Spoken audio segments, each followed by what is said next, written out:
السلام علیکم ورحمۃ اللہ وبرکاتہ۔ الحمد للہ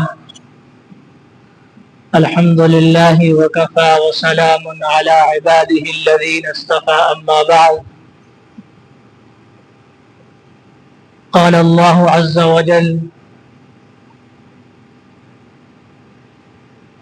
یا ایھا الناس اعبدوا ربکم الذی خلقکم والذین من قبلکم لعلکم تتقون۔ صدق اللہ العظیم۔ میرے محترم بزرگوں، عزیزوں، اللہ تبارک و تعالی نے سرکار دو عالم صلی اللہ علیہ وسلم کو ایک عظیم مقصد اور ایک بڑا کام دے کر دنیا کے اندر مبعوث فرمایا، اور آپ علیہ الصلاۃ والسلام کی محنت کا دائرہ پوری انسانیت تھی۔ دنیا کے اندر بسنے والا ہر ایک انسان حضور اکرم علیہ الصلاۃ والسلام کا مخاطب ہے، تاکہ وہ اس پیغام کو قبول کرے جو پیغام اللہ تعالیٰ نے حضور اکرم صلی اللہ علیہ وسلم کو عطا فرمایا۔ اور حضور کو یہ عام خطاب تھا: یا ایھا الرسول بلغ ما انزل الیک من ربک وَإِن لَّمْ تَفْعَلْ فَمَا بَلَّغْتَ رِسَالَتَهُ وَاللَّهُ يَعْصِمُكَ مِنَ النَّاسِ۔ اے نبی جی، آپ اس پیغام کو عام کر دیجئے، اس پیغام کو سنا دیجئے، بتا دیجئے جو آپ پر نازل کیا گیا ہے۔ اور اس لیے آپ علیہ الصلاۃ والسلام نے آفاقی اور عالمی پیمانے پر اس دعوت کو عام کیا، اس پیغام کو عام کیا جس کو انسانیت کی ضرورت، جس پر جو انسانیت کی ضرورت تھی، جو قوموں کی فلاح و بہبود کے لیے ضروری تھا۔ اس لیے کہ قرآن نے صاف کہا، حضور اکرم علیہ الصلاۃ والسلام کی بعثت اگر ہو گئی ہے تو اب یہ آخری رسول ہے اور آخری پیغام ہے، اور آخری پیغام لے کر آئے ہیں۔ ان الدین عند اللہ الاسلام، اور اللہ تعالیٰ کے نزدیک سب سے زیادہ محبوب اور مقرب ترین اگر کوئی دین ہے تو وہ دین اسلام ہے۔ لیکن جس طرح آپ علیہ الصلاۃ والسلام نے قربانیاں دی، آپ علیہ الصلاۃ والسلام کی اگر بچپنے سے آپ تاریخ اٹھا کر دیکھیں تو معلوم چلتا ہے کہ آپ یتیم ہو گئے، چھوٹے کے اندر آپ کی ماں کا سایہ آپ سے اٹھا لیا گیا، اور آپ پیٹ میں تھے اس موقع پر ان کے والد کا سایہ اٹھا لیا گیا۔ پھر آگے بڑھتے گئے اور نبوت مل جانے کے بعد پھر ظالمانہ سلوک لوگوں نے کرنا شروع کیا۔ اس کے بعد خدیجہ رضی اللہ تعالی عنہا کا انتقال، ابو طالب کا انتقال، اس طرح بہت سارے دوروں سے گزرتے ہوئے محمد عربی علیہ الصلاۃ والسلام نے اپنی زندگی پیش کی، تاکہ آنے والی امت کے لوگ یہ نہ کہیں کہ ہمارے پاس تو فلاں تکلیف ہے، ہمارے پاس تو فلاں در ہے، نقصان ہے۔ وہ اگر دیکھیں گے تو معلوم چلے گا کہ سرکار دو عالم علیہ الصلاۃ والسلام نے کس حیثیت کے ساتھ اپنی زندگی کو گزاری۔ آپ نے فقر کو اختیار کیا، غربت کو اختیار کیا، یہ آپ کی غربت آپ کی اختیار تھی۔ حضرت فاطمہ رضی اللہ تعالی عنہا جو کام کرتی تھی، ان کے ہاتھ میں گٹے پڑ گئے تھے، پریشان ہوتی تھی، اور والد صاحب سے سوال کیا کہ کوئی خادم آپ ہمیں دے دیجئے، تو آپ کیا جواب دیتے ہیں؟ تم تو ان تسبیحات کا اہتمام کرو، اہل صفہ کو ابھی اس سے زیادہ ضرورت ہے۔ آپ کی بیٹی حضرت زینب رضی اللہ تعالی عنہ مکے سے سفر کرتی ہیں، تو راستے کے اندر لوگ ان کو پکڑ لیتے ہیں، جانے نہیں دیتے ہیں، یہاں تک کہ ان کا حمل بھی ساقط ہو جاتا ہے، اور بہت ساری چیزیں بیک وقت حضور اکرم علیہ الصلاۃ والسلام کی بیٹیوں کو طلاق دی گئی۔ آپ کے جگر پر، آپ کے دل پر کیا گزرا ہوگا؟ اور اس کے بعد حضرت حسن و حضرت حسین رضی اللہ تعالی عنہ کا واقعہ پیش آنا، کس طریقے سے اللہ کے نبی علیہ الصلاۃ والسلام ان سے انتہائی محبت کرتے تھے۔ حضرت حسن اور حضرت حسین یہ نصف نصف یعنی آدھا آدھا اللہ کے نبی علیہ الصلاۃ والسلام کے مشابہ تھے۔ آپ اس قدر محبت کرتے تھے کہ بعض مرتبہ خطبے کے دوران ہی آپ ان کو بٹھا لیا کرتے تھے، گود میں لے لیا کرتے تھے، اتر جایا کرتے تھے، نماز پڑھتے تھے تو وہ آپ کے کندھے پر بیٹھ جایا کرتے تھے۔ اللہ کے نبی علیہ الصلاۃ والسلام ان کو پھر ایک طرف کر